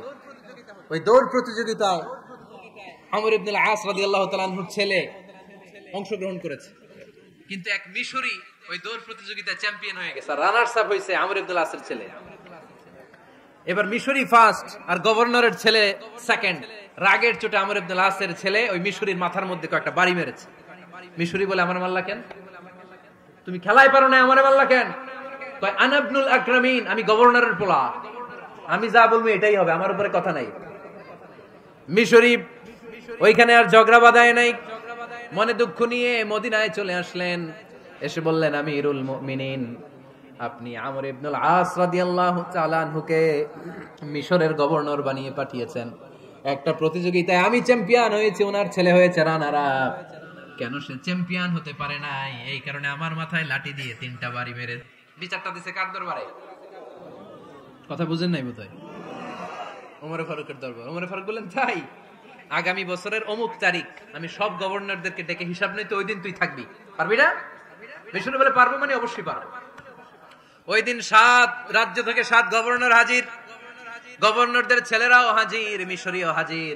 7 গভর্নরের কাছ থেকে 7 এলাকার খোঁজ খবর নেয়ার পরে ওমরে ফারুক বললেন, আইনাল মিসরি, মিশরি লোকটা কই, এদিকে আয়। মিশরি সামনে আসার পরে বলল, আমর ইবনুল আস, তুমি মিশরের গভর্নর, তোমার ছেলে সহ তুমি আসো। আমর ইবনুল আস এসে সামনে বসে রইলেন। এবার বললেন, ও আমর ইবনুল আসের ছেলে, তুমি নাকি ইবনুল আকরামিন গভর্নরের ছেলে, তুমি যা বলবা মিশরে নাকি তাই হবে, তোমার নাকি অনেক দাপট। নিজে একটা লাঠি এনে মিশরীর হাতে দিয়ে বলল, এবার তোর মাথায় যতটা মারছে তুই ততটা গুনে গুনে মার, আমি দেখবো। আমর ইবনুল আস দেখবে, আমর ইবনুল আসের ছেলেরে তুই এখানে মার। সে বলতেছে, থাক, আপনি বলছেন এতেই যথেষ্ট, মারা লাগবে না, আমি মাফ করে দিলাম। ওমরে ফারুক বলল, খবরদার, মার, মার ওর মাথার মধ্যে। মিশরি ওমরে ফারুকের ধমক শুনে ভয়ে ভয়ে 3টা বাড়ি মারল। এই বাড়ি মারা দেখেও ওমরে ফারুকের হৃদয় ঠান্ডা হয় নাই। লজ্জায় আমর ইবনুল আস, বয়স হয়ে গিয়েছে সাহাবা, মাথা তখন টাক, মাথায় চুল নাই, লজ্জায় মাথাটা হেট হয়ে মাথাটা নিচু করে রেখেছে। এবার রাগের চোটে ওমরে ফারুক বললেন, এবার আমর ইবনুল আসের টাক মাথার মধ্যে একটা মার। মা কেন ছেলেকে শিক্ষা দিতে পারে নাই? ইয়া আমর ইবনুল আস, মাতা জাআলতুমুন নাস আবিদা, তোমরা কখন মিশরীদেরকে নিজেদের দাস বানায় নিলা? ওয়াকাদ ওয়ালাদাতুম উম্মুহুম আহরারা, আর ওদের মায়েরা তো ওদেরকে স্বাধীন সন্তান হিসেবে প্রসব করেছে।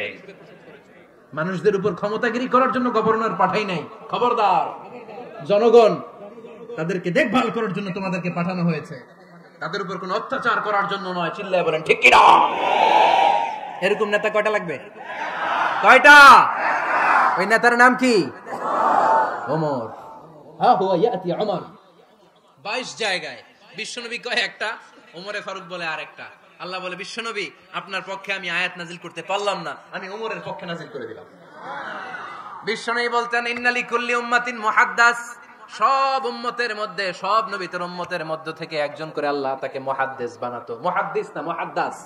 মুহাদ্দাস মানে এমন লোক যিনি যা ভাবতো ওই ভাবনাটাই আল্লাহ আয়াত হিসেবে নাজিল করে দিতেন। বিশ্বনবী বলেন, আমার উম্মতের মধ্যে মুহাদ্দাস হচ্ছে সাইয়েদনা ওমর। মদিনার সবচেয়ে বড় মুনাফিকের নাম আব্দুল্লাহ ইবনে উবাই ইবনে সালুল, সব মুনাফিকদের সরদার, কিন্তু এই মুনাফিকের ছেলেটা হলো পাক্কা ইমানদার। এই ছেলের নাম হলো আব্দুল্লাহ। আওয়াজ করে বলেন, ছেলের নাম কি? আব্দুল্লাহ ইবনে উবাই ইবনে সালুল। মুনাফিক সরদার যখন ইন্তেকাল করলো, সাইয়েদনা আব্দুল্লাহ রাদিয়াল্লাহু তাআলা আনহু বিশ্বনবীর কাছে এসে চোখের পানি ছেড়ে ডেকে বলে, নবী আপনিও জানেন, আমিও জানি, মদিনার সবাই জানে আমার আব্বা মুনাফিকদের সরদার, কিন্তু আমার মন তো মানে না, আমার তো পিতা, আমার তো বাবা লাগে, আমার তো মন মানে না। আপনিও জানেন মুনাফিক, আমিও জানি মুনাফিক। নবী আপনার দরবারে কিছু আমি চাই না, আপনার গায়ের একটা জামা দেন, আপনার জামাটা পরিয়ে আমার বাবারে দাফন দিব। এর উসিলায় যদি আমার আব্বারে আল্লাহ মাফ করে দেয়, দয়ার নবী মায়ের নবী জামা খুলে দিয়ে দিলেন। পড়েন সুবহানাল্লাহ। আব্দুল্লাহ রাদিয়াল্লাহু তাআলা আবার আবদার চললেন, নবী জানি আমার বাবা মুনাফিক, কিন্তু আমার তো বাবা, আপনার দরবারে ফরিয়াদ, আপনি নিজে যে আমার বাবার জানাজার নামাজের ইমামতি করবেন। দয়ার নবী মায়ার নবী জানাজার নামাজে যেতে চাইলেন। ওমরে ফারুক বললেন, নবী না, খবরদার, আপনি উবাই ইবনে সালুলের জানাজায় যাবেন না। বিশ্বনবী জোর করে যেতে চাইলেন। সাইয়েদনা ওমরে ফারুক বিশ্বনবীর জামা পেছন থেকে টেনে ধরলেন। আল্লাহু আকবার। টেনে ধরলেন, যাবেন না আপনি। ওমরে ফারুকের হাত থেকে হ্যাচকা টান মেরে জুব্বা টান দিয়ে বিশ্বনবী জানাজায় চলে গেলেন। রব্বুল আলামিন আয়াত নাজিল করলেন, ইস্তাগফির লাহুম আও লা তাস্তাগফির লাহুম ওয়া ইন তাস্তাগফির লাহুম 70 মাররাতান ফালান ইয়াগফিরাল্লাহু লাহুম। নবী গো, একবার নয়, দুইবার নয়, 70 বার যদি এই মুনাফিকের জন্য আপনি ক্ষমা চান, তার জন্য ক্ষমা নাই, তার জন্য আছে জাহান্নাম। ওয়ালা তাকুম, আপনি যাবেন না আলা কবরি, কখনো তাদের জানাজায় যাবেন না। এই যে একটা ভুল করে ফেলছেন, এটা এবারই শেষ, এরপরে আর যাবেন না। সাইয়েদনা ওমর ফারুকের পক্ষে আল্লাহ তাআলা কোরআনের আয়াত নাযিল করে দিলেন। চিল্লায়ে পড়েন আল্লাহু আকবার। এভাবে 22টা জায়গায় ওমর ফারুক যা বলেছে, এটা নিয়ে একটা আলাদা আলোচনা হইতে হবে। আলাদা একটা আলোচনা লাগবে যে 22টা আয়াতে আল্লাহ তাআলা বিশ্বনবীর পক্ষে কোরআনের আয়াত নাযিল না করে সাইয়েদনা ওমর ফারুকের পক্ষে আয়াত নাযিল করেছেন। চিল্লায় পড়েন সুবহানাল্লাহ। ওই ওমর ফারুককে আমাদের মডেল বানানোর দরকার আছে না নাই? ওই ওমর ফারুকের জীবনী আমাদের ছেলে মেয়েদেরকে পড়ানোর দরকার আছে না নাই? আমাদের ভবিষ্যৎ প্রজন্ম এগুলো জানে না। ওরা সালমান খান দেখে বড় হয়, ওরা শাহরুখ খান দেখে বড় হয়, ওরা ঋত্বিক রোশনকে দেখে বড় হয়। ওরা মনে করে যে এরাই বড় সুপার হিরো। আমাদের যে কত বড় সুপার হিরো আছে এরা জানেই না। নতুন প্রজন্মের কর্ণকোহরে সাইয়েদনা ওমর ফারুকের ইতিহাস পৌঁছে দেওয়ার দরকার আছে না নাই? ওমর ফারুকের ইন্তেকালের ঘটনাটা বলেই আমরা মুনাজাতের দিকে যাব। শুনবেন? শুনতে চান? উনি স্বপ্নে দেখলেন একটা লাল মোরগ ওনাকে 3টা ঠোকর মেরেছে। কয়টা? উনি জুমার নামাজে জিলহজ মাসের শেষ সপ্তাহে জুমার নামাজে বললেন যে একটা লাল মোরগ 3টা ঠোকর মেরেছে। মুগীরা ইবনে শুবা রাদিয়াল্লাহু তাআলা আনহুর দাস আবু লুলু আল মাজুসি, এই লোকটা খঞ্জর বানাতে পারত। মুগীরা রাদিয়াল্লাহু তাআলা আনহুর দাস। মুগীরা প্রতিদিন 4 দিরহাম করে চার্জ করত, যেহেতু দাস। সে এসে বিচার দিল, আমিরুল মুমিনিন, মুগীরা আমার থেকে বেশি টাকা চায়, জুলুম করে। ওমর ফারুক বললেন, তাই? তুমি কি কাজ জানো? বলে, আমি খঞ্জর বানাতে জানি। বাড়ি কই? পারস্য। আরে তুমি খঞ্জর বানাতে জানলে তো 4 দিরহাম অনেক কম, সে তো আরো বেশি টাকা নেওয়া দরকার ছিল তোমার থেকে। আবু লুলুর এই কথা পছন্দ হয় নাই। সে কয়, ওমর তুমি সবারে দয়া দেখাও আর আমার ক্ষেত্রে কঠিন নিয়ম বানাইলা, দাঁড়াও এই নিয়ম তোমার আমি দেখাবো। এই রাগে সে বাড়িতে যে একটা খঞ্জর বানালো। কি বানালো? খঞ্জর চিনেন? ছোট্ট ছুরি। কিছুদিন আগে ওমানের সুলতান কাবুস ইন্তেকাল করেছে, জানেন আপনারা? ওনার এই কোমরের মধ্যে খঞ্জর থাকতো, ছবিতে দেখছেন? আরব শায়েখ যারা সুলতান আমির, কোমরে কি থাকে? ছোরা থাকে, খঞ্জর। সে বাসায় যে একটা খঞ্জর বানালো, যেই খঞ্জরের 2 মাথা, লাহু রাসান ওয়া মাকবাদাতুহু ফি ওয়াসাতি, আর ধরার হ্যান্ডেলটা মাঝখানে, এদিকেও ছুরি এদিকেও ছুরি, যাতে এইভাবে মারা যায়। সে ধার দিতে লাগলো আর বলল, ওমর দাঁড়াও তোমার আমি দেখাবো। ওমর ফারুক মসজিদে নববীর ইমাম। ফজরের নামাজের সময় এই আবু লুলু আল মাজুসি বুরনুস পরে, চাদর পরে, লুকিয়ে লুকিয়ে সে অগ্নি উপাসক, ওমর ফারুককে অ্যাটাক করার জন্য গেলেন মসজিদে নববীতে। ওয়াকানু ইসাল্লুনা বিগালাস, তখন ওনারা অন্ধকারে নামাজ পড়তেন। নামাজের সময় যখন হলো, লুকিয়ে লুকিয়ে প্রথম কাতারে ওমর ফারুকের পিছনে মুয়াজ্জিনের পাশেই দাঁড়ালেন, হাতে খঞ্জর। ইকামত হলো, ওমর ফারুক সালাত শুরু করলেন, ফজরের সালাত। আল্লাহু আকবার। নামাজ শুরু করলেন, সূরা ফাতিহা বললেন। আরেকটা সূরা যখন পড়তে যাবেন, in the mean time Abu Lulu এই খঞ্জর নিয়ে ওমর ফারুকের বুকের মধ্যে 3টা স্টেবিং করলেন। একটা মারলেন নাভির নিচে, মারার সাথে সাথে পাকস্থলী কেটে গেল। আরেকটা মারলেন পাজরে, পাজর ছিঁড়ে গেল। 3টা মারার পরে ওমর ফারুক বললেন, কাতালানি আল কাল, এক কুকুর আমাকে মেরে ফেলেছে। পেছন থেকে এক সাহাবীকে টান মেরে সামনের দিকে নিয়ে গেলেন, তুমি নামাজের ইমামতি করাও। আর ওমর ফারুককে বাকিরা ধরাধরি করে পেছনে নিতে আরম্ভ করলেন। আর এই আত্মাই আক্রমণ যে করেছে, সে কাতারের মাঝখান দিয়ে যেতে আরম্ভ করলো আর 2 দিকে ছুরি মারতে আরম্ভ করলো। 13 জন সাহাবীর গায়ে ছুরি মেরেছে, 7 জন সাহাবা স্পট ডেথ, জায়গায় মৃত্যু। এই ভয়ঙ্কর অবস্থা দেখে এক সাহাবী বুরনুস, এক ধরনের জুব্বা আছে মাথাওয়ালা, অনেকে জ্যাকেট পরছেন না এরকম মাথাওয়ালা, লম্বা জুব্বা আছে, আরবরা শীতে পরে মাথাওয়ালা। এই মাথাওয়ালা জুব্বা বের করে এক সাহাবী জালের মতো তার দিকে উড়ায় মারল। ওই বুরনুসের মধ্যে পেঁচিয়ে আবু লুলু মাটিতে পড়ে গেল আর সুইসাইড করে ফেলল, নিজের বুকে নিজে মেরে আত্মহত্যা। যেই সাহাবীকে ইমামতির জন্য দাঁড় করালেন, উনি ছোট্ট সূরা দিয়ে প্রথম রাকাতে সূরা আল কাউসার, দ্বিতীয় রাকাতে সূরাতুল ইখলাস দিয়ে নামাজ শেষ। ওমর ফারুক বেহুশ। ওমর ফারুক কি? বেহুশ।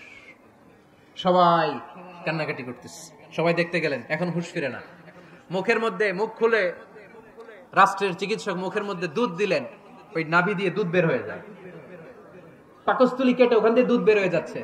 তারা বললো, ওনারে বাঁচানো সম্ভব না, দেখেন হুঁশ ফিরে কিনা। হুঁশ ফিরলে ওনার পরে কে আমির হবে, উনি যেন প্যানেল ঠিক করে দিয়ে যায়। সবাই তাকিয়েছে ওমর ফারুকের চোখের দিকে। আল্লাহর মেহেরবানিতে ঘন্টা খানিক পরে উনি চোখ খুললেন। চোখ খোলার পরেই বলেন নাই, ওমা আমি মরে যাই। চোখ খোলার পরে উনি বলেন নাই, কে মারলো আমারে। চোখ খোলার পরে উনি বলেন নাই, আমার পরে নেতা কে হবে। চোখ খোলার পরে সর্বপ্রথম কথাটি ছিল, আসল্লান নাস, আমার নেতৃত্বে যে ফজরের নামাজটা শুরু হয়েছিল, এটাকে ঠিক মতো তোরা পড়েছিলি? আমার নেতৃত্বে যে ফজরের জামাত শুরু হয়েছিল সেটা ঠিকঠাক মতো সমাপ্ত হয়েছিল কিনা আগে বল। আসল্লান নাস, নামাজটা হয়েছে কিনা বল। সুবহানাল্লাহ কইতে পারলেন না? This is Omar, hour super hero. নেতা অনেকগুলো লাগে না, এরকম নেতা একটাই যথেষ্ট যে গোটা বিশ্বকে কাঁপায় দিতে পারে। চিল্লায় বলো ঠিক কিনা? আমরা চাই আমাদের ছেলেগুলো ওমরে ফারুকের মতো বড় হোক। আমরা চাই আমাদের ছেলে মেয়েগুলো খাব্বাব, খুবাইব, সাইয়েদনা আলী, উসমান, আবু বকর রাদিয়াল্লাহু তাআলা আনহুর অনুসরণে বড় হোক। ঠিক কিনা? আমরা একটা ওমর চাই যিনি আমাদেরকে সালাতের শিক্ষা দিয়ে গিয়েছেন, ইন্তেকালের আগে বলেছেন সাল্লান নাস। এজন্য আমরা যেন নামাজ কখনো নষ্ট না করি। আল্লাহর জমিনে দ্বীন বাস্তবায়ন আসাদ্দুহুম ফি আমরিল্লাহি ওমর। ওমর রাদিয়াল্লাহু তাআলা আনহুর মতো এত কঠোর কেউ ছিলেন না। তাই দ্বীন বাস্তবায়নে আমরা যেন কাউরে ছাড় না দেই। সবার আগে আল্লাহর দ্বীন, সবার আগে আল্লাহর কোরআন, সবার আগে আমার ইসলাম। ঠিক কিনা? চাইলেই কেউ এদেশ থেকে ইসলামরে মিটাই দিতে পারবে না। যে দেশে আল্লাহু আকবার ধ্বনির সাথে সাথে সূর্য উঠে যায়, আল্লাহু আকবার ধ্বনির সাথে সাথে সূর্য ডুবে যায়, সে দেশে আর কিছু থাকবে না, থাকা আমার ইসলাম থাকবেই। আর কিছু থাকবে না, থাকা আমার কোরআন থাকবেই। সে ইসলামের সাথে থাকতে রাজি আছেন তো? কোরআনের সাথে থাকতে রাজি আছেন তো?